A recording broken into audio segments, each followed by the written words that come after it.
2 मई के ऑपरेशन के बाद जो सबसे बड़ा सवाल उठाया जाता रहा वो पूरे पाकिस्तान में ख़ास तौर पर सवाल उठाया जाता रहा कि क्या उसामा बिन लादेन खुद सरकारी तौर पर या इंटेलिजेंस के किसी ऑपरेशन के तौर पर उसे रखा गया था या उसामा बिन लादेन खुद था।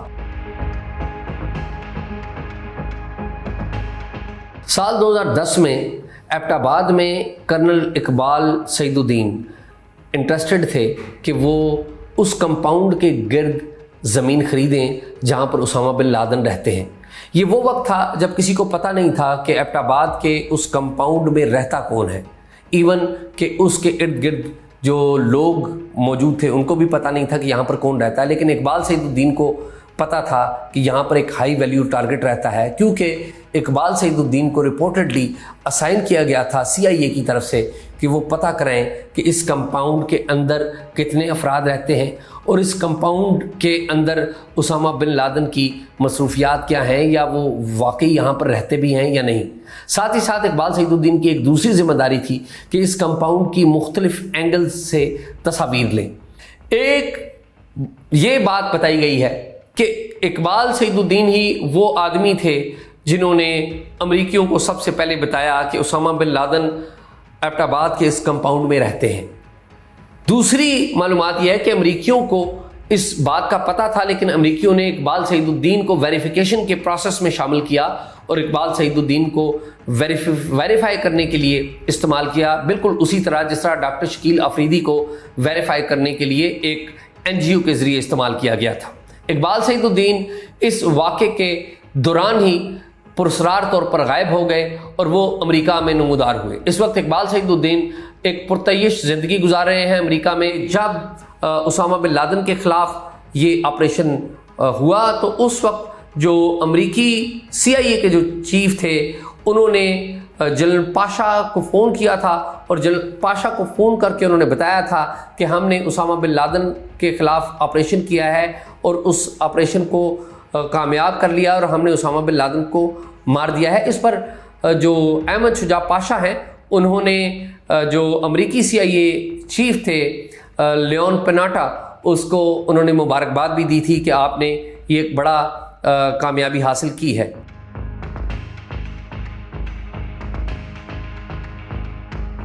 (9/11) का जब वाक़या हुआ तो उसामा बिन लादेन अफ़गानिस्तान में थे। फिर वो तोरा बोरा के पहाड़ों से होते हुए अमरीकी फ़ौज की बमबारी से बचते हुए पाकिस्तान में मुंतकिल हुए। कुछ अर्सा वो स्वात में रहे और इस सारे अरसे में वो हाइडिंग में रहे, छुप के रहते रहे। फिर कोहाट में कुछ अर्सा वो मुकीम रहे और उनकी जो खालिद शेख मोहम्मद हैं जिन्होंने 9/11 की प्लानिंग की थी, उनसे आखिरी मुलाकात भी स्वात के अंदर हुई। बाद अज़ां उसामा बिन लादेन मुख्तलिफ मकामात से होते हुए हरीपुर में मुंतकिल हो गए, जहाँ पर एक मुख्तर वक्त के लिए वो एक गार में भी रहते रहे। हरीपुर में उन्होंने एक किराए का मकान लिया। 2005 से ऑनवर्ड जो उसामा बिन लादेन है उनका जो कंपाउंड तैयार होता है एबटाबाद के अंदर, और एबटाबाद के अपने कंपाउंड में वो मुंतकिल हो जाते हैं। उसामा बिन लादेन की शनाख्त जो है उसके हवाले से बहुत सारी कंट्रोवर्सीज़ हैं। क्या उसामा बिन लादेन ख़ुद वहाँ पर रह रहे थे या उसामा बिन लादेन को वहाँ पर किसी ने रखा हुआ था, क्योंकि Osama bin Laden military academy के बिल्कुल साथ एक हाईली सिक्योर्ड इलाके में रहते थे और ये वो हाईली सिक्योर्ड इलाका था जहाँ पर कोई भी आम आदमी नहीं रह सकता इंटेलिजेंस के रडार पर आए बगैर।